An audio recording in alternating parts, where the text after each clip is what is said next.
আসসালামু আলাইকুম। Shimul memorial north south school and কলেজের সকল শিক্ষার্থীকে স্বাগত। কেমন আছো তোমরা? আমি সাবেরি ইয়াসমিন, সহকারী শিক্ষক। আমি নবম শ্রেণীর আজকে ব্যবসায় উদ্যোগ ক্লাস নেব। তার আগে এই করোনাকালীন সময়ে তোমরা সবাই সুরক্ষিত আছো তো? ভালো আছো তো? ঠিকভাবে সবকিছু মেনে চলছো? খাবার দাবার গুলো একটু দেখে খাবে, পুষ্টিকর খাবার খাবে, পরিষ্কার পরিচ্ছন্ন থাকবে, হয়তো বাড়ির বাইরে যাবে না, মন দিয়ে পড়াশোনা করবে, ঠিক আছে? আজকে আমি তোমাদের নবম অধ্যায়ে বিপণন এর আগে পড়িয়েছি, তার দ্বিতীয় ক্লাস নিচ্ছি। দ্বিতীয় ক্লাসে দেখো আজকে কি আছে। বলছে যে আজকে হচ্ছে বিপণনের, এই ছবিটা দেখে চিনতে পারছো? হ্যাঁ, এখানে কি হচ্ছে? বিক্রি করছে, তাই না? ক্রেতা বিক্রেতা সবই আছে। এগুলো কি? এগুলো সবই বিপণনের মধ্যে পড়ে। শিখন ফল আছে। শিখন ফল কি? বিজ্ঞাপনের ধারণা ব্যাখ্যা করতে পারবে, বিজ্ঞাপনের মাধ্যমগুলোর নাম বলতে পারবে ও কার্যাবলী ব্যাখ্যা করতে পারবে। বিক্রয়কর্তার ধারণা ও আদর্শ বিক্রয় কর্মীর গুণাগুণ বর্ণনা করতে পারবে। আলোচ্য বিষয়: বিজ্ঞাপনের ধারণা, বিজ্ঞাপনের বিভিন্ন মাধ্যম, বিজ্ঞাপনের গুরুত্ব, বিক্রয়কর্তার ধারণা, আদর্শ বিক্রয় কর্মীর গুণাগুণ। আমরা বিজ্ঞাপনের ধারণা, বিজ্ঞাপনের ধারণা কি? বিজ্ঞাপন কি? একটা পণ্য তার পরিচিতি করিয়ে দেওয়া, ক্রেতার কাছে পরিচিতি করিয়ে দেওয়া, তাই না? তাহলে দেখো কি বলছে, বিজ্ঞাপন হচ্ছে পণ্য বা সেবা সামগ্রীর প্রতি জনসাধারণের দৃষ্টি আকর্ষণের জন্য একটি উপায় বা কৌশল। প্রতিদিন আমরা টিভি, রেডিও ও পত্রিকায় বিভিন্ন পণ্যের আকর্ষণীয় বিজ্ঞাপন দেখি ও শুনে থাকি। আমরা টিভিতে দেখি না বিজ্ঞাপনগুলো? কি ওটা দেখাও যায়, শোনাও যায়। বিজ্ঞাপনের মাধ্যমে খুব সহজে ক্রেতা সাধারণকে পণ্য ক্রয়ে উদ্বুদ্ধ করা যায়। বিজ্ঞাপনের অন্যান্য মাধ্যম হচ্ছে লিফলেট, ম্যাগাজিন, পরিবহন, বিলবোর্ড, সাইনবোর্ড, ইন্টারনেট ইত্যাদি। এখন বিজ্ঞাপনের বিভিন্ন মাধ্যম, প্রত্যেকটা পণ্যের জন্য একই ধরনের কিন্তু বিজ্ঞাপন হয় না। বিভিন্ন পণ্যের জন্য বিভিন্ন ধরনের বিজ্ঞাপন আমরা দেখে থাকি। এখানে দেখা যাচ্ছে যে দেখো এখানে একটা বিজ্ঞাপন দিচ্ছে না টিভির পাশে, দেখতে পাচ্ছ? এগুলো কি? বিলবোর্ড উপরে দেয়া থাকে। এগুলো দেখেছো না তোমরা? এখন দেখো বিজ্ঞাপনের বিভিন্ন মাধ্যম, বিজ্ঞাপনের বিভিন্ন মাধ্যম রয়েছে। সব ধরনের ব্যবসায়ের জন্য একই বিজ্ঞাপন মাধ্যম ব্যবহার করা হয় না। পণ্যের চাহিদা, গুণাগুণ, মূল্য ও ক্রেতাদের কথা বিবেচনা করে বিজ্ঞাপনের মাধ্যম নির্বাচন করতে হয়। বিজ্ঞাপনের মাধ্যমগুলো কি? আমাদের আগে মাধ্যম জানতে হবে, তারপরে আমরা ধরনটা জানবো। মাধ্যম কি? দেখো কি বলছে, সংবাদপত্র। সংবাদপত্রে কি থাকে? বিভিন্ন প্রকার দৈনিক ও সাপ্তাহিক সংবাদপত্রের বিভিন্ন পৃষ্ঠা বা নির্ধারিত পৃষ্ঠা। তোমরা যদি পেপার গুলো দেখো বা সংবাদপত্র দেখো, দেখবা যে বিজ্ঞাপনগুলো নির্দিষ্ট জায়গা থাকে বা পৃষ্ঠা থাকে, সেখানে দেয়া হয়ে থাকে। তারপরে কি? সাময়িক। এই সাময়িক বের হয় না, সাপ্তাহিক, পাক্ষিক, মাসিক, বাৎসরিক, এগুলোতেও কিন্তু বিজ্ঞাপন দেওয়া হয়। তারপরে কি? প্রচারপত্র।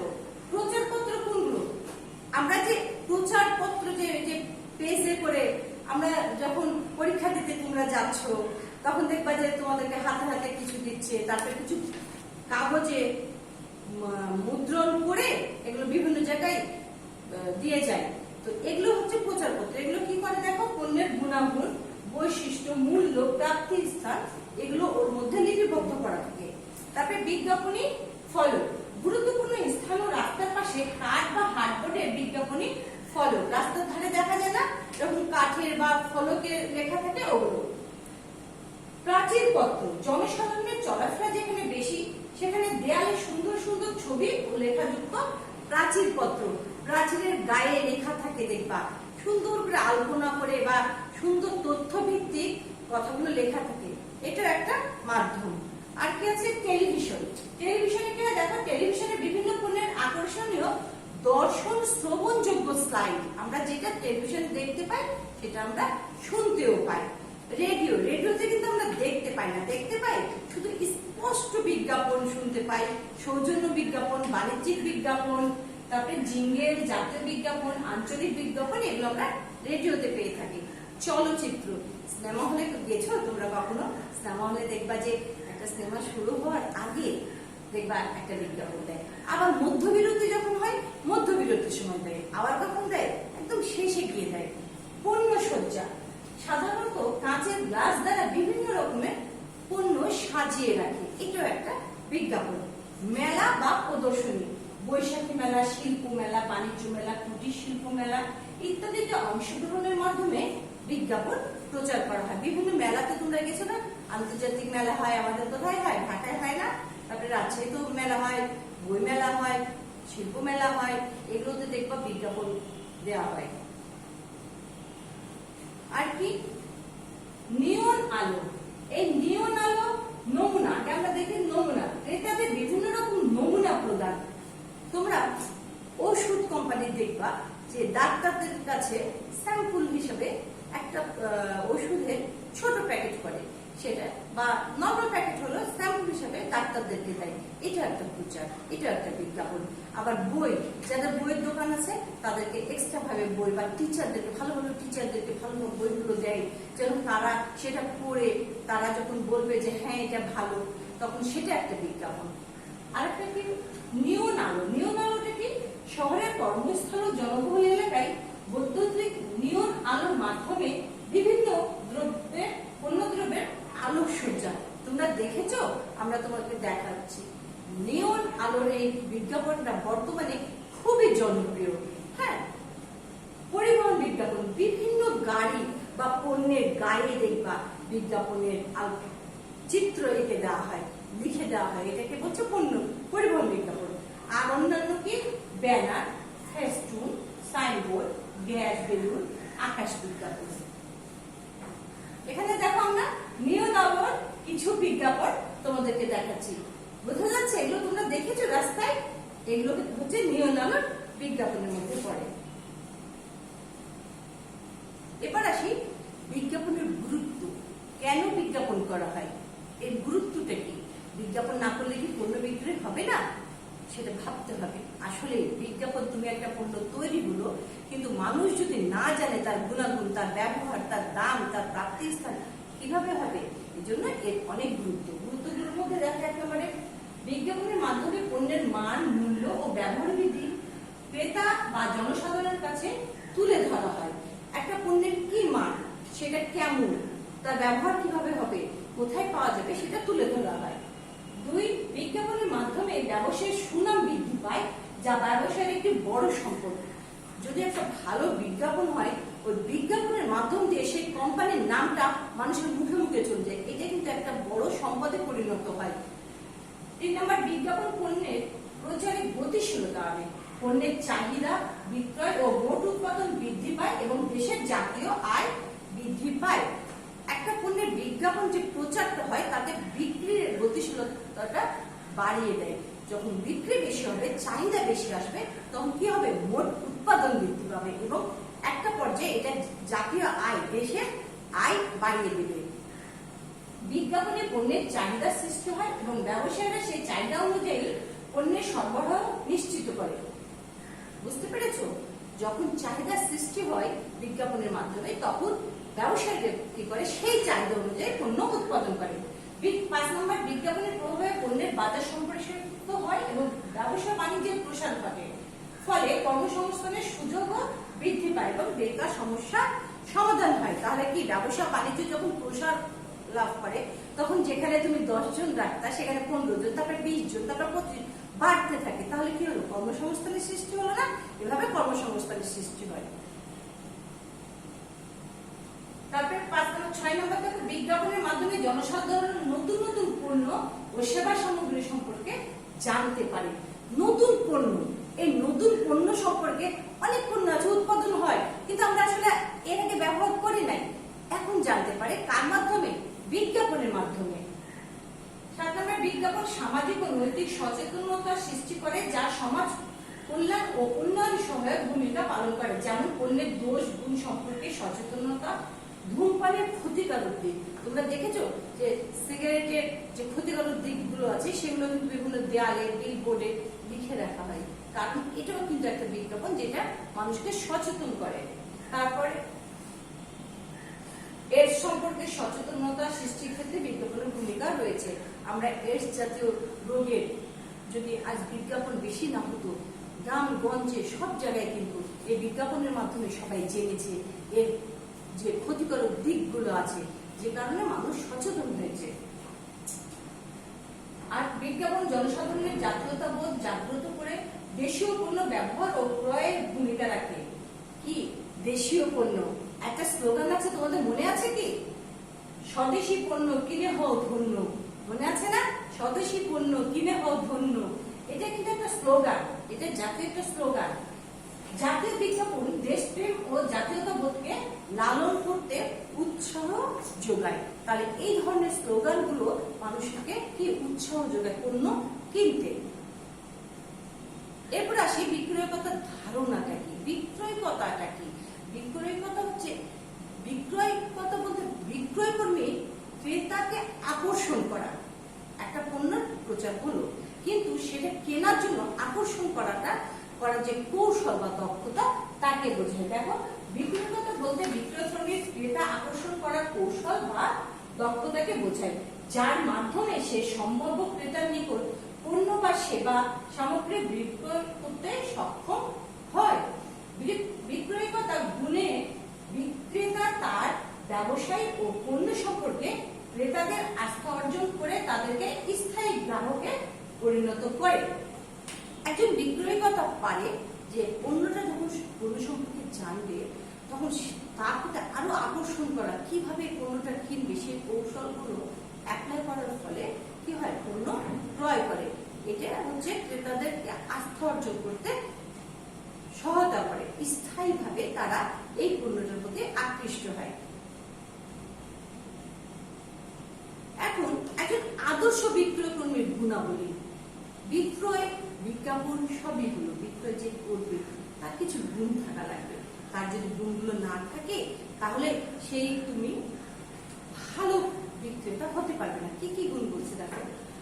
বর্তমান প্রতিযোগিতামূলক ব্যবসা বাণিজ্যের ক্ষেত্রে বিক্রয় প্রসার ও সফলতা অর্জনে বিক্রয় কর্মীর ভূমিকা খুবই গুরুত্বপূর্ণ।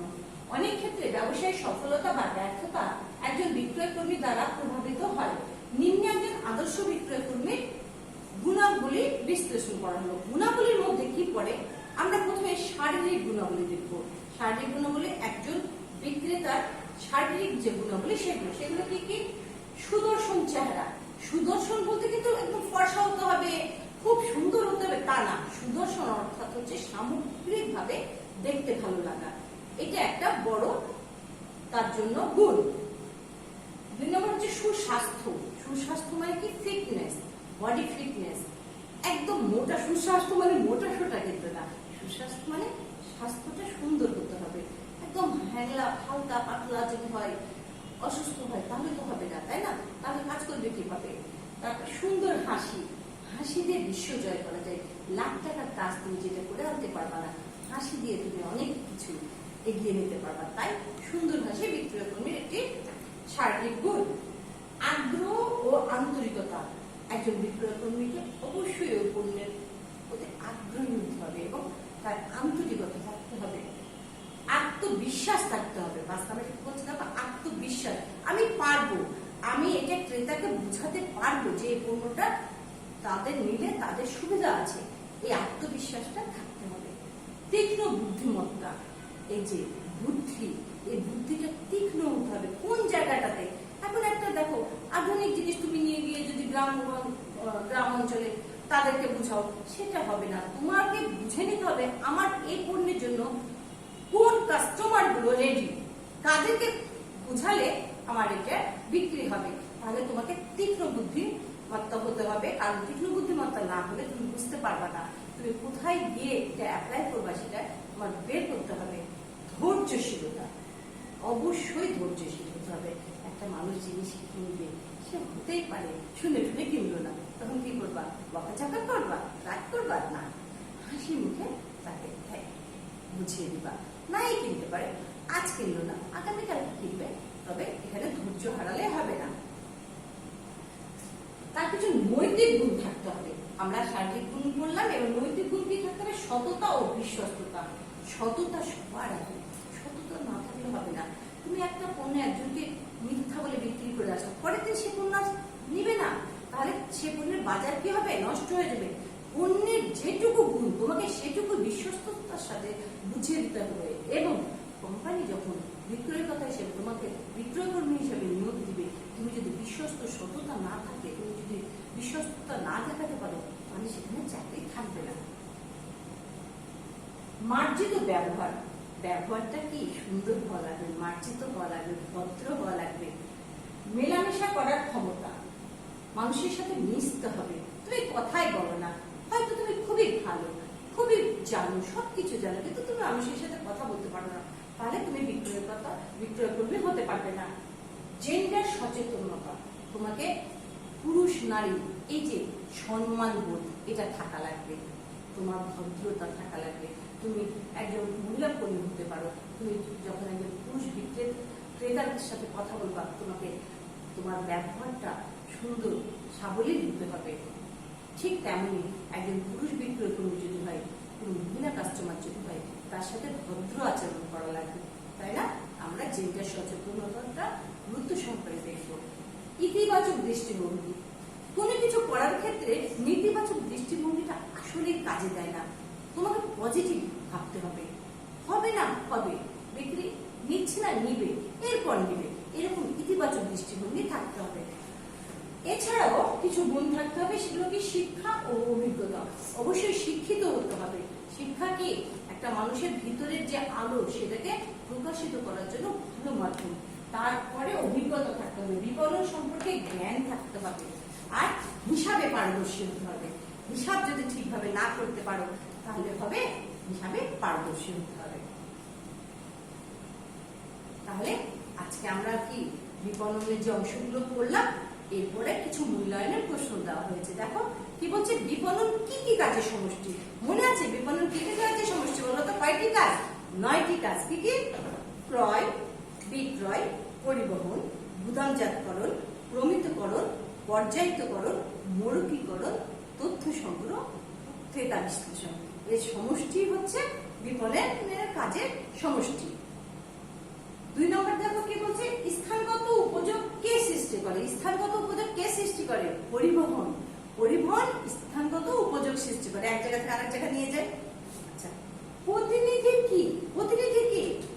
কোন কোম্পানির, নির্দিষ্ট কোন কোম্পানির পণ্য যখন তাদের নিজস্ব পরিবহনে করে ভোক্তা কিংবা খুচরা ব্যবসায়ীর কাছে নিয়ে গিয়ে বিক্রি করে, তারাই হচ্ছে প্রতিনিধি। বুঝা গেছে? বন্টন প্রণালী কাকে বলে? আচ্ছা, বন্টন প্রণালীটা কাকে বলে বলো তো? কে কে পারবে?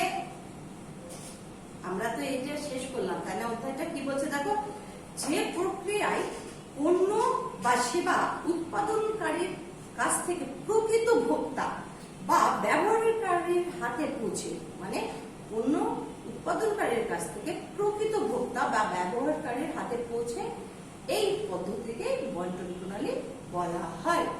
মনে থাকবে? ওকে। নেক্সট যে কি আছে তোমাদের, এই নবম অধ্যায়ের উপরে আজকে যে আলোচনাটা হলো, তারপরে একটা টপ প্লেস হবে।